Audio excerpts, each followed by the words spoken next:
Hello to another edition of the MC65. Oh, .fm. In this episode, we sit down with Edyta Gross, Microsoft MVP Copilot Architect and Copilot Team Lead at Millennium, to explore what actually makes Copilot adoption successful inside organizations, from change management to user engagement to measurable business outcomes. Edyta shares real world lessons from customer projects, common mistakes companies make, and how organizations can move from deploying AI to truly transforming the way people work. So, welcome, Editha. Um, for people who may not know you yet, I don't know, there's not so much people out there, but who is Editha and what led you into the Microsoft 365 and Copilot space?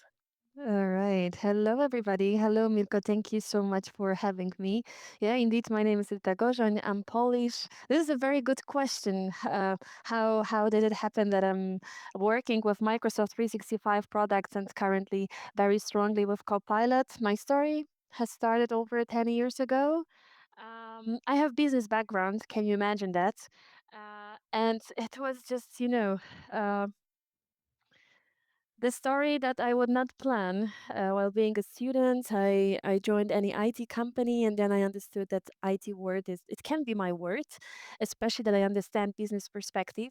And over the time, I also understood that software is built for users and majority of users are end users. That's why they need special care.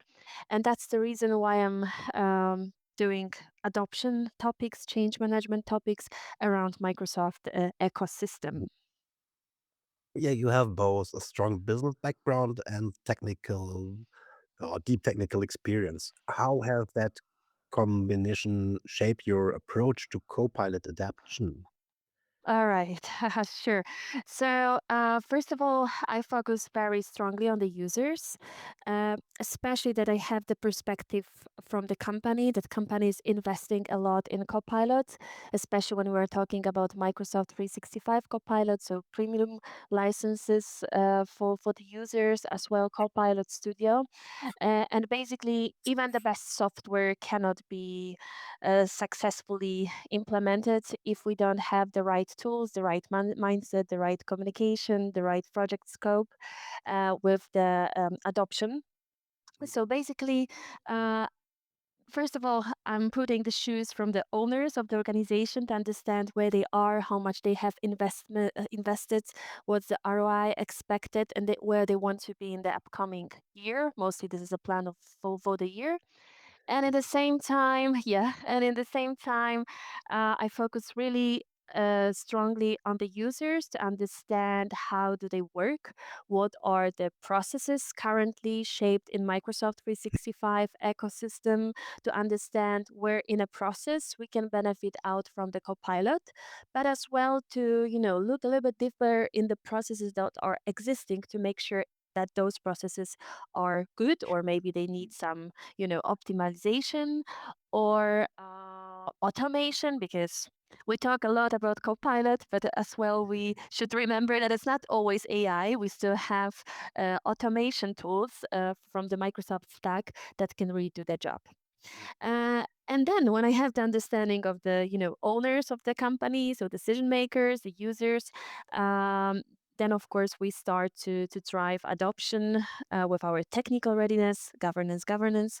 I'm blinking twice. Plus, of course, different types of adoption activities. Awesome. And you're also saying start you're in the change management part. Hmm. What what did you think is change management a problem companies have, and especially why with Copilot or AI? All right. Change management, really important topic, really tricky in regards AI, Copilot, or whatever any other AI type solution we're going to implement. So basically, of course, change management always did the job when we have been implementing Microsoft 365 tools. Later on, a lot Teams because of pandemic times. Now we have, of course, change management in Copilot implementations. Uh, but frankly, um, I see that customers, organizations are getting more and more aware of the fact that the simple training or feature-led training, it's not something what guarantees the adoption. That's why they're more and more keen to use change management methods to boost adoption even better. However, I can still see that they try with the very small steps. Okay, we're gonna drive a few basic trainings. What is Copilot? And we both know that Copilot is everywhere. What, of course, it's not easy for the users to understand what kind of license they have, how Copilot behaves in different Microsoft 365 apps, and so on. They see some peaks of usage of Copilot, but then they see the drop, unfortunately. And then the reflection comes to some of the organizations that, okay, just a feature based training or few general trainings are not enough. We have to do something more. And that more very often, I'm saying, it's change management approach where we really care about different parts of the entire user journey, organization journey, to make sure that Copilot sticks to all the new ways of working. And when I think about change management, of course, I always support myself while talking with the customers and later on implementing Copilot with the ADKAR model. With first, we build awareness, so we really focus on the entire communication, what kind of groups of people we're gonna have, because some of them they're gonna have Copilot chat free version, some of them gonna have paid version. We also have champions, right? We have sponsors. So there's so many different types of groups of people to whom we should address our communication. In the awareness part, we also check user sentiment. What wasn't that popular, I would say, in the past in previous Teams or M365 adoption projects, because people they have different sentiment in regards to AI. Some of them fear a lot that they're going to lose their job. So this is like a classic example. However, sometimes they feel that they are cheating because they're using AI to do the job on their behalf. This is a real example, right? Or or simply they don't believe that Copilot is that good as any other naturally secure tools. Therefore, in the user sentiment part, we are checking what's the perspective, what are the feelings around Copilot, and then this is like a base for us to shape communication. Because different reasoning coming from the users let us understand what are the motivations, what are the blockers, what's the resistance to change. And thanks to that, we are capable to create the best communication content as ever. So, as an example, right, this communication, once I have heard that communication drive people and people drive companies. And without good communication, it's hard to expect the great results. So, yeah, awareness. Same with the awareness, just showing what Copilot can do. Because very often we hear, okay, Copilot, another chat, just corporate, right?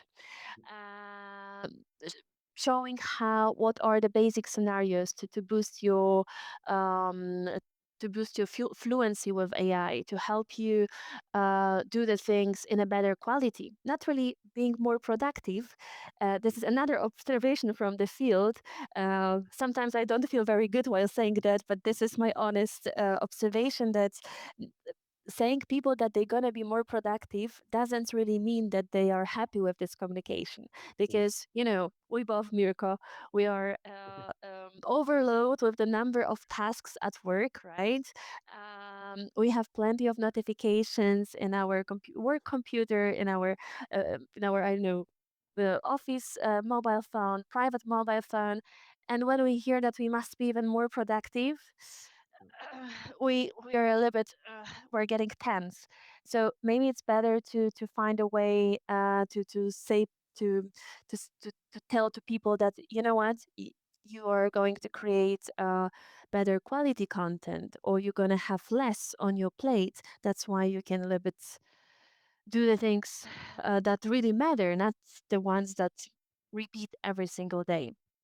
So, sure, ADKAR. So just the awareness. We just touched awareness right now, but in fact, that part to understand where we are, where we want to be, what's the user motivation. How to also adjust the language. This is another beauty of our IT words that very often, as independent consultants or bigger companies, we speak techie. We also must understand how our users, what kind of jargon they're using, right? Or if they understand what we are talking. For instance, I remember a few examples like tenants, and you have HR people on the call trying to learn something about Copilot, and suddenly tenant, connectors, whatever. And those people, you know, for them, it's a new reality with Copilot, and they are getting lost at the very beginning of our conversation because they don't understand the wording we're using. So, again, we must find a way how to communicate with those people besides the entire communication which will be running. And then, of course, we have desires. So we are showing people what Copilot can do, how to use it in a certain scenarios. As I mentioned, the processes are important. So we analyze what kind of daily processes are done by the users, what kind of Microsoft 365 applications they are using daily in a process. So let's say they have a meeting on Teams, they start transcript, they do transcript, and Copilot are making some notes, and then how we gonna transform these notes. Are we going to use any OneNote or any other tool? So, like a kind of user journey to show where Copilot might be beneficial right away. But as well, where Copilot can be beneficial as agentic solution, where we can build simple agents that supports Mm. daily daily processes and all these tasks that repeat Mm. uh, no matter what. Um, and then we have knowledge. So this is the real part where we really start to train users. And from my perspective, the best way is to start with prompting type of workshops, training sessions, especially that's, again, we are ITs, right? So we most probably know how to prompt, right? Or at least we have this sense of understanding what AI is and what's the technology behind, but we should not expect from the users who have completely different tasks and responsibilities that they are suddenly out of the sudden masters in prompting.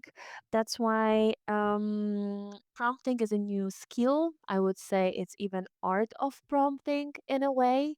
And it's extremely important to learn users how to learn to teach users how to do prompts in Copilot chat, in Microsoft 365 Copilot, what are the ingredients of the right prompt, and as well how to use Prompt Coach probably, which is available for all the users, no matter if they're premium or not.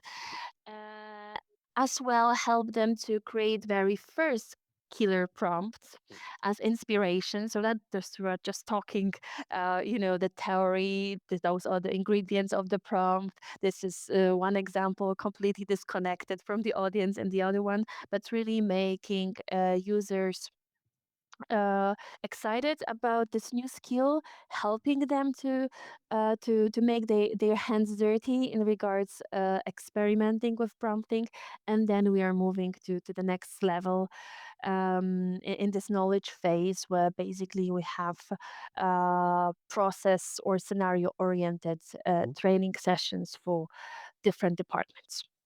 Yeah, I think we have to say to the organizations, get the Copilot license isn't the finish line, No, it's but just the beginning. that's the beginning. Yeah. Um, Uh, what does a successful Copilot adoption actually mean to you? For myself, that so first of all, that the majority of the users are using Copilot daily. But of course, we can check in our dashboards, in Viva Insights, in the Microsoft 365 Admin Center. Um, so the fact that we make Copilot as a habit for majority of the users, I'm not saying, of course, in the perfect world, all the users, but come on, we live in this world and we know how it works. So if we're hitting 80% of active users, I'm starting to be happy. Secondly, understanding how Copilot is working in different Microsoft 365 applications. Um, what's the difference in between Copilot chat, what we can do in Copilot chat, and how Copilot behaves in Teams, Outlook, PowerPoint, Word, Excel, and so that. And the third successful part is the motivation to experiment Mm. by themselves. Why I'm saying that? I'm saying that because Microsoft, is improving Copilot daily. Okay, maybe it was too optimistic, but a lot. And in fact, I can easily say that every week we have something new, something is changing. And from the user perspective, that might be a little bit uncomfortable because we got used to the fact that this button is here, right? Or this functionality is working like that, and suddenly something has changed for sure for better. But I see that some users they start to fear again a little bit. Okay, I had my patterns with Copilot, and now something has changed, so I feel a little bit blocked. So if the users they don't have this feeling that they're blocking because something has changed, but they have this hunger and need to experiment to discover what's new, then in my eyes this is another successful uh, adoption step. And what are the biggest misconceptions organizations have before they start with the Copilot journey? All right, this is a good one. So obviously, governance. We expect that we just turn on Copilot and everything will be working as a charm. Uh, Again, this is a moment to breathe a bit and make sure that our governance, all the policies, settings are done right and accordingly to our business model, because we both know that Copilot is respecting the policies that are set on the tenant level. So it really makes sense to check what we have.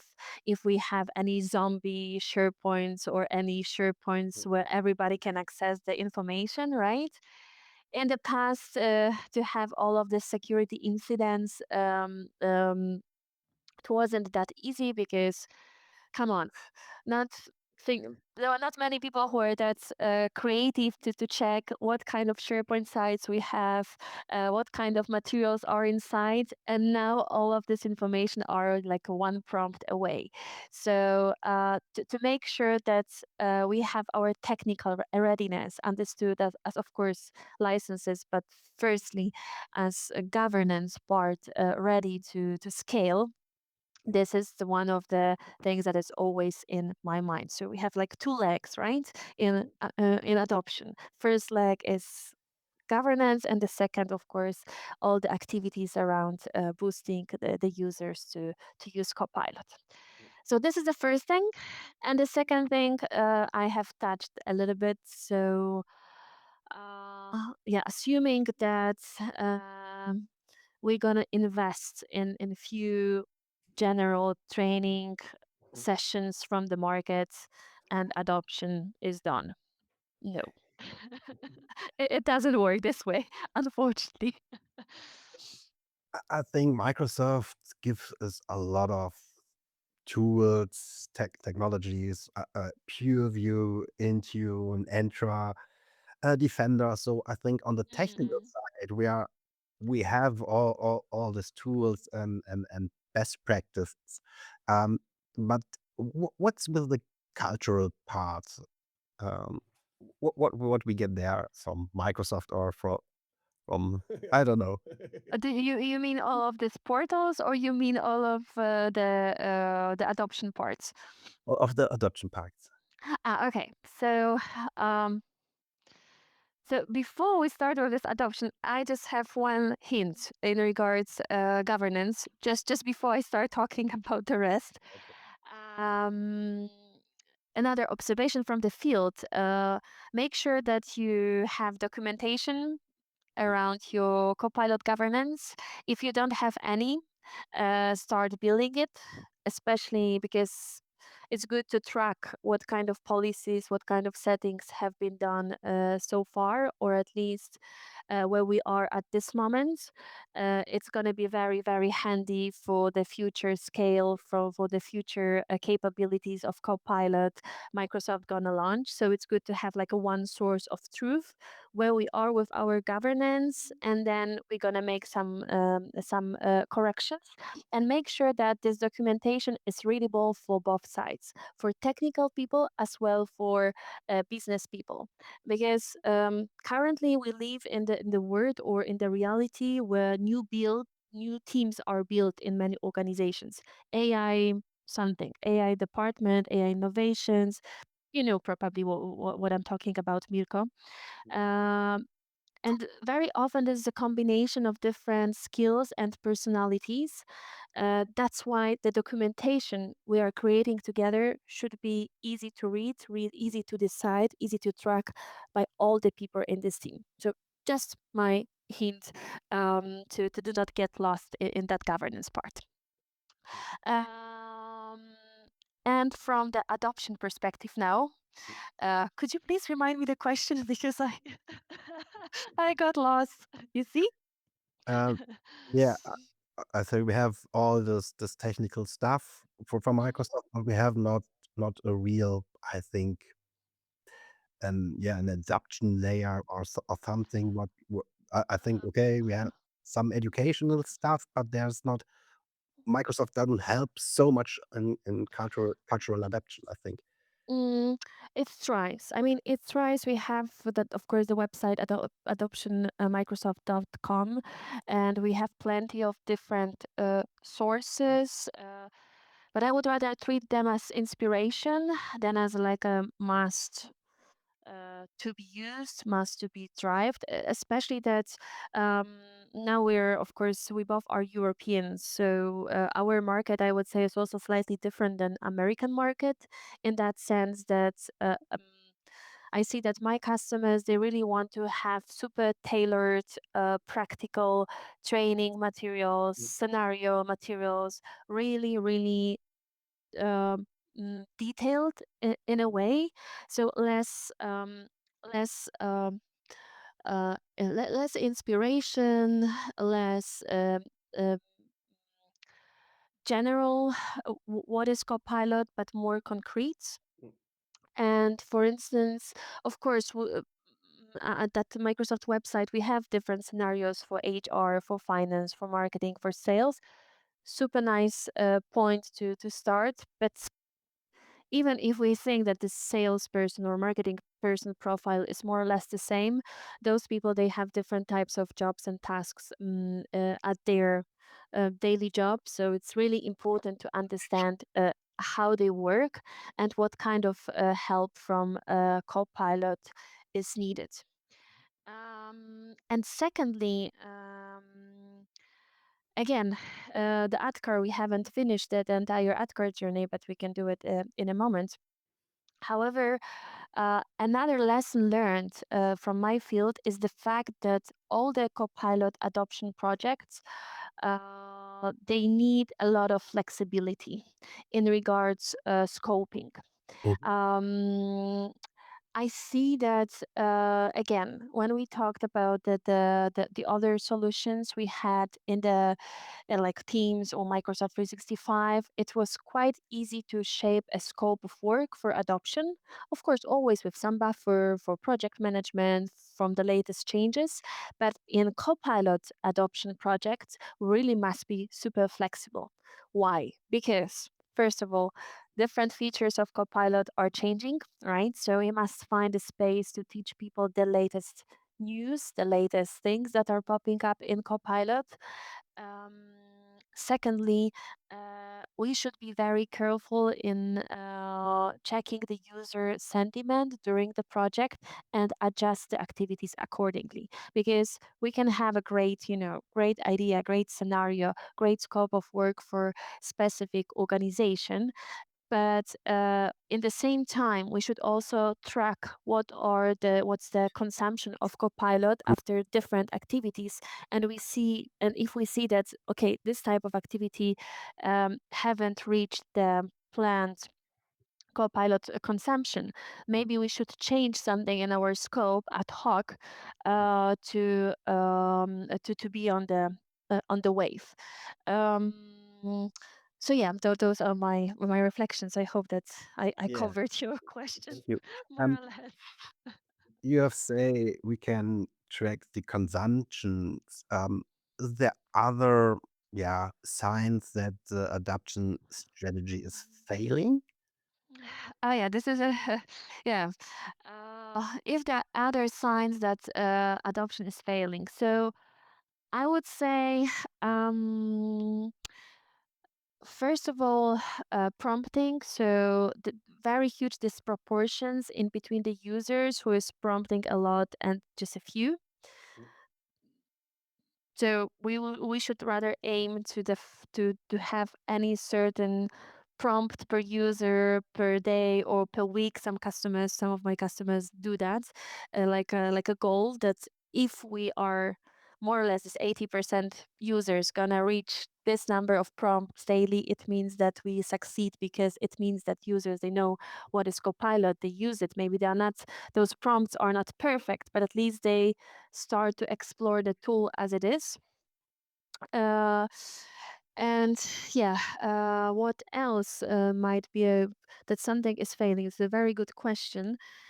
Um, that we have, peaks after training sessions, and then everything goes down again.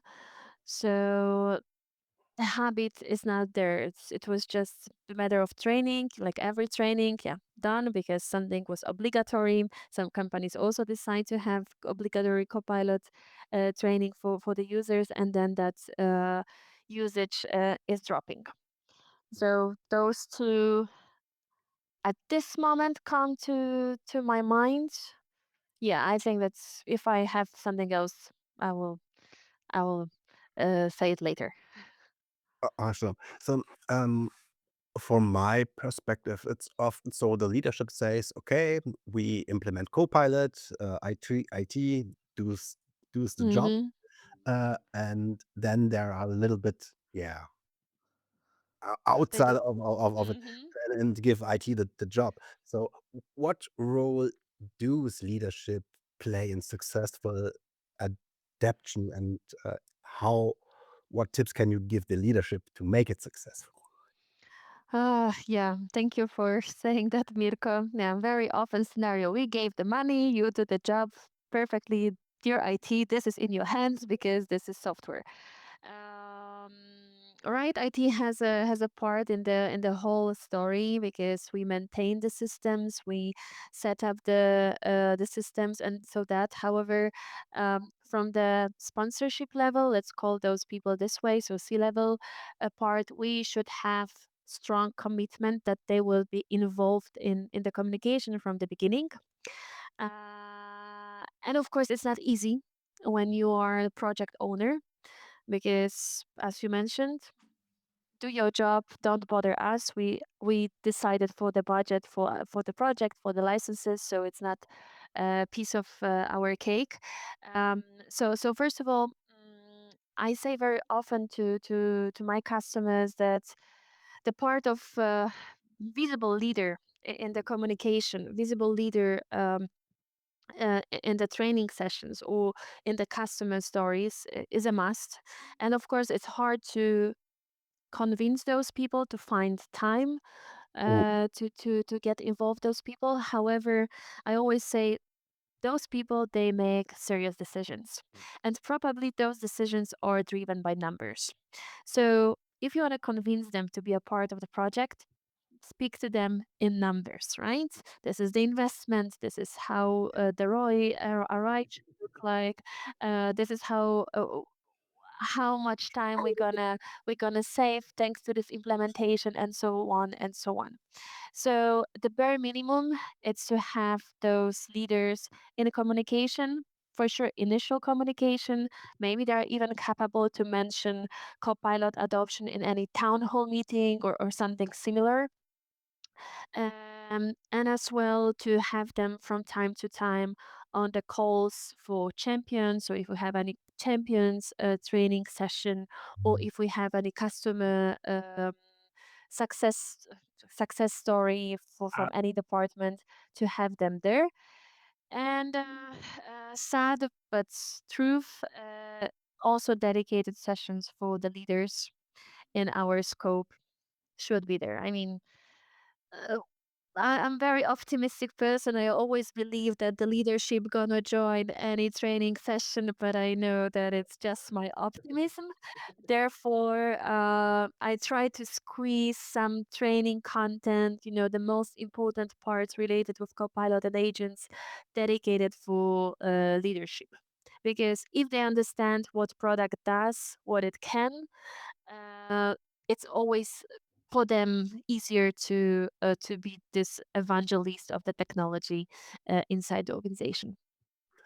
When we think a little bit again about change management, Mm. what from this perspective is, or yeah, the most effective way to encourage user engaged with Copilot? To engage with Copilot.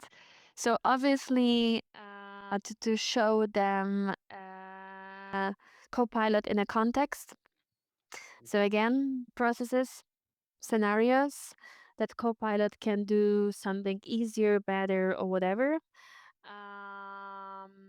Just to show the very quick wins, without overthinking, without building huge solutions, agentic solutions, just few very important hints, very sophisticated features that are relevant to the specific group of users. Because if we take care about this part, then users they are more motivated to explore more by themselves. And what else might be also the good hint for the users? Hmm. Not overwhelming them with the never-ending training sessions. I would say better short sessions. At Millennium, we call them coffee talk with Copilot or Copilot coffee talk. 30 minutes in the morning with your coffee, seeing some killer features or killer prompts or whatever makes the users happy, instead of expecting from them sitting 2 hours and learning, or just watching when Editha is showing something amazing that's completely irrelevant, because people are writing emails in the same time they do whatever, just to be there, to have this click that we've been there. So this is one thing. And the second thing, I've in my eyes at least, to really take care about all the user interaction. So for sure, Q&As where users can ask experts, hey, I have this problem with Copilot, or I have this scenario, can Copilot help me anyhow? um, as well, having like an open space, um, mostly in teams, dedicated team or channel for daily support with Copilot. Sure, it's always nice to have dedicated SharePoint site, but this is more static. Therefore, Teams as a natural, starting point for any communication. So having this space to give the users answers, help, support, some tips of the day, some good prompts, whatever material we think might make sense. Sure, we can use Viva, but some companies they are not that motivated to use Viva, right? I'm not saying that it's a good or right. We're not here to judge. But if my customer doesn't really have Viva engaged, so why should I push them to have another tool, right? It's better to use the spaces for communication, for collaboration that are already actively used instead of, adding extra solution on the top. So just saying, but I think that yes, this space for easy communication, with no fears, with no barriers, and short, very specific training sessions that really does the job. So from this part, I learned a little bit. First thing, it's bring a little bit. I call it gamification into Copilot training, Hmm. and Yeah, the other thing, it's find the the experts. I think in the champions. documentation from Microsoft, they call it Copilot champions. Yes, yes. Uh, how do you identify and empower with Copilot champions inside an organization? Sure. For sure, champions, those are our, internal trainers who are meant to help other users to get on board easier with Copilot. So let's say we have a team, and in that team, we have 10 people. Two of them are champions who know more about Copilot capabilities, they have more experience with Copilot. So, from the natural perspective, they, of course, help their colleagues to use Copilot better, to get more fluent with Copilot. Uh, but yeah, how to get them on board? So basically, there are two ways. One is more um, change management like, and the one I like more. So obviously, with that desire part of from ADKAR, we show what Copilot can. We talk about Copilot capabilities, and then we start recruitment of champions, understood as okay, we are announcing the Copilot Champions program with our communication channels, and we let people to apply to become a champion. So we don't force them, we encourage them to be a part of it. We explain what's the role of a champion, what are the benefits, what are the responsibilities, and so on and so on. Um, and of course, if we also see some users that are active in general or active in general to support colleagues, to solve any problem on any general channels or whatever, we can also ask or reach out those people directly to invite them to the program. But still, we're very, liberal in that sense that we want people to come to us. But of course, you can also imagine that this concept not always works. Sometimes there is other approach, where different um, managers from departments, they pick the team members and they say, okay, it's going to be you who become champion. That's going to be your KPI for this year or whatever other motivation. So we start top down instead of, down to the top or whatever. But you know what I mean. So and those people are simply, dedicated by them, the team managers, to take this champion role. Um, and of course, while having our champions in my project, I really want to make them feel that they are not, those people who just do the hard job for nothing, but they also feel the responsibility the and the importance of their role to drive the entire organization into Copilot success. For instance, if we have a project kickoff, normally project kickoff starts with any project team. We have the leaders, we have IT, we have communication, we have project management, blah, blah, blah. And we are discussing where we are, what's the project scope, where we want to be, what are the activities.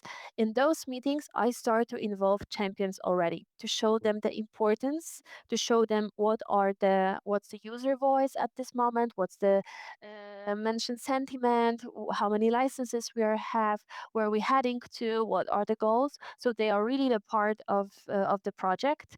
And obviously, during the project, they're getting more and more education from the experts. So all of this the trainer sessions, they master their skills with Copilot to yeah, to have this fluency with the tool, um, and as well to support uh, the organization, their teams, when the adoption project are gonna end, right? Adoption never ends, but all of this projects understood as a scope of work gonna end. That those people, they will still keep this motivation to help others. Cool. Before we jump into the real customer experience, Hmm. last questions Yeah, sure. about adoption. What makes a great first 30-day adoption? What's it look like? You mean how much time does it take, or No, what does a great first 30 days of Copilot adoption look like for you? the first 30 days of Copilot adoption? The good one. So normally those projects are taking way long, like half a year, 9 months, depends what the organization size. But I think that the very first 30 days, it's first of all shaping as good communication as possible. So identifying the channels, the senders, the receivers, and so that. Checking the user sentiments, checking the dashboards, creating a project team, creating a space for user support. So all this or this teams or any other space that will be used, but not only creating, but putting already some materials, some welcoming notes, and so that. Um, and of course, yeah, um, starting with inspiration sessions to show users what is Copilot, how does it differentiate from the other tools, and why we have decided for Copilot. Security, security, security. Yes. And what else? I'm just thinking shortly. I don't have any notes in front of me, but what else is there? I think that more or less that's it. So inspiration for everybody, communication, yeah, governance. We say that it was earlier. Yeah, scope of work. Yeah, I think that's those 30 days, getting ready for more practical activities. Awesome. Um, so uh, let's go a little bit talk about real customer without Uh-huh, any sure. customers. Yeah. Can you share a success story that surprised you? Uh, I think so. I mean, it was some time ago. Of course, Copilot is a fresh service, but the world is changing, so we can say that it was some time ago. I was very happy when I have heard from the user that they stop afraid of Copilot, and they trust in AI, because that specific customer really had a lot of users who were anyhow afraid of using AI because of somebody will be reading what I'm doing, or my data gonna leak, and I'm very important person in this organization who takes care of all the numbers or strategic directions, and so that. And it was really cool to hear from the users that thank you, thank you, thank you. We stop afraid of using Copilot. We still feel fluent with that, and we want to explore more. And another customer example, again from the user perspective, that they really appreciate the fact that all the training content has been tailored, and understood as okay, if we are presenting, for instance, what Copilot can do in PowerPoint, we are not presenting any random slide deck with any random template. We really used all the real materials, any marketing a general presentation or sales presentation that can be used for everybody. And on this template, on their material, on their customer case, on their in their jargon, we've been putting Copilot training session. So I saw that it really did the job. Unfortunately, from the trainer perspective, it's more job to be done because you cannot repeat the same materials, right? So it's not like copy paste for every customer, but in the same time, uh, there is such a feeling that once you prepare good materials, good scenarios, you don't have to repeat yourself over and over again. So for the long run, it is a better approach. And of course, um, the very last part. So obviously, another customer. They wanted to scale with Copilot, but thankfully in a very responsible way. They said, okay, we go with Copilot 365. We know that we can build agents. We aim to have more and more agents, but we want to make sure that we have this first user part phase done right. And then we can start with the agents, despite of feeling the pressure on our back, because many companies are, everybody wants to be AI. We know anything, but we want to be AI powered. We want to have agents. We want to have everything. So probably you see that, Mirko. But they really trust in that first let's start with the basics, uh, even including some basics different than Copilot. So, how to use Teams, how to use SharePoint, how to use OneDrive. It really makes sense, right? Uh, and later, when they felt that they are ready, that they have this Microsoft 365 grounding done right, they have Copilot fluency on a good level across all the users in the organization, then they were ready to start building agents. And that was very natural because, as we both know, with paid license of Copilot, we have agent builders. So the users, they start to experiment. They start to see, of course, what kind of agents are built in our company. And that was a perfect grounding for future investment and for future agent development in Copilot Studio. So very nice approach, very nice customer. I was really happy that they took this Copilot implementation serious. So not like a Copilot, but like a process and maturity um, in Microsoft 365 as first. Yeah, I think you have seen a lot of people using Copilot. What was the Mhm. most creative or unexpected Copilot use case you have ever seen? Oh my God, this is a good question. The most creative. What a question, Mirko. I'm not sure. Is it? Do we have NDA? I'm kidding, but I think that's yeah. I'm being not very original here, but I think that's the users they really start uh, prompt uh, so weird things to get some info about some financial things about to understand how the salaries look or what kind of invoices are issued, and they really start to dig deeper into Copilot work tab, um, just because they have heard that it's possible and they tried to do it. But the most crazy thing, let's find something more optimistic now. Yeah. Uh, I would say it brings me some optimism, but of course, it brings some question marks as well. When I see that users are that excited about Copilot that they want to do everything with Copilot, and they forget a little bit, or they forget about a little bit that okay, Copilot can be used in a different ways, but sometimes it's still good to do something in a very classical way, you know.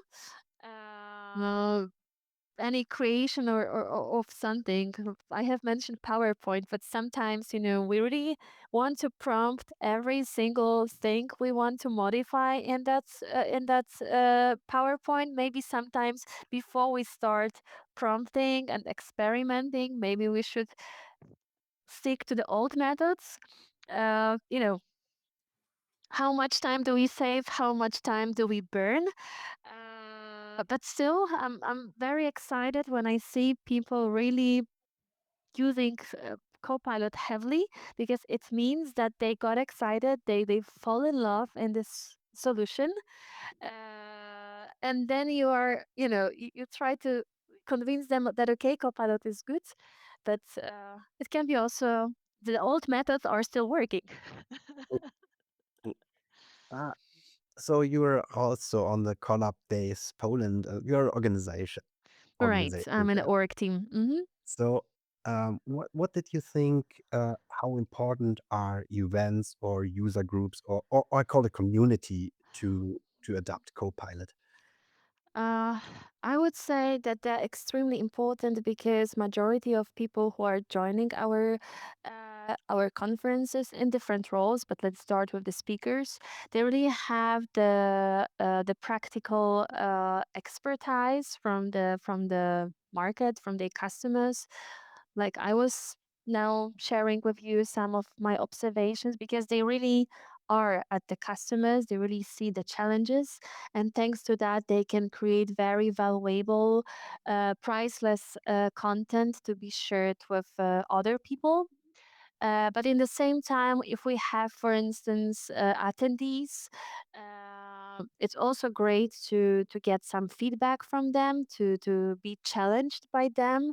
That okay, Edita, you are presenting this approach, but in my case, it did not work. So how you would do it differently? Um, no matter what kind of hat we are wearing, speaker, attendee, organizer, sponsor, we all are gathering in a one place, and we can get really priceless knowledge and, of course, valuable friendships. And who knows, maybe even business at the end of the day. When you get the, I call it the God mode for change management, if you can change one thing about how companies approach digital transformation, what would it be? Oh, very good. One of really just one? One from change management. Okay. I would say scenario oriented training workshop. So, really custom, tailored knowledge from ADKAR. This is, I think, the only one. But at the same time, we also need extremely good communication. Mm, So, I would say, I don't know how to do one out from it. I But like the yeah. communication part. I think this is one thing I nearly every company I work with communication Mm, was it's really sucks. It was so I yeah. don't know. It's often then I don't know, they have some great ideas and then all these buzzwords, center of excellence, Mhm. but the people not in the This, highest management mm, doesn't get anything, and then they right. on the floor something, and then there are some views out. Yeah, I think Yeah. That completely agree, and we cannot also leave the communication to communication department because those people, of course, are perfect in communication, but they also must get a good input from us. What do we want to achieve, right?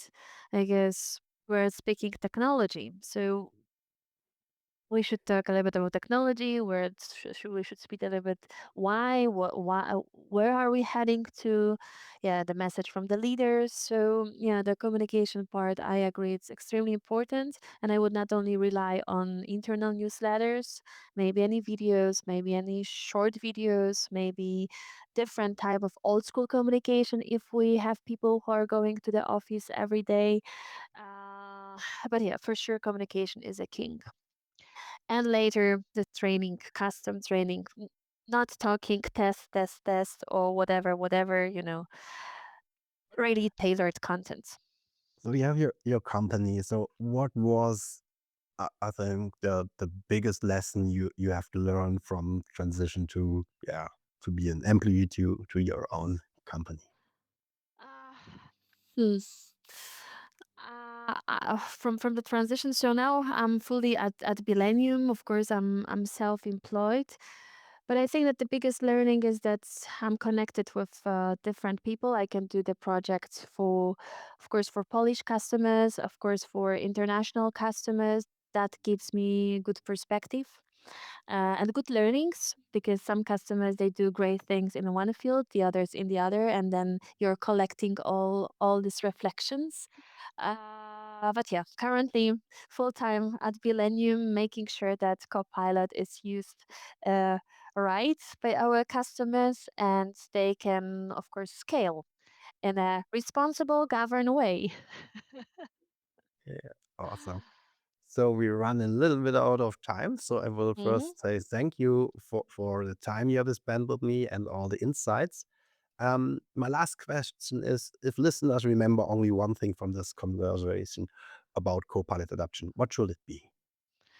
Adoption. Technology is done for the users, and majority of the users are end users. So please take care about them in the right way. So yeah, then last words from you to the audience. Thank you so much. Thank you so much. Adoption is a king. Yay. Yeah, then yeah, I say thank you, goodbye. Have a nice day. I really appreciate visiting you here. Thank you so much. Thank you so much, Mirko. Have a good day. Bye.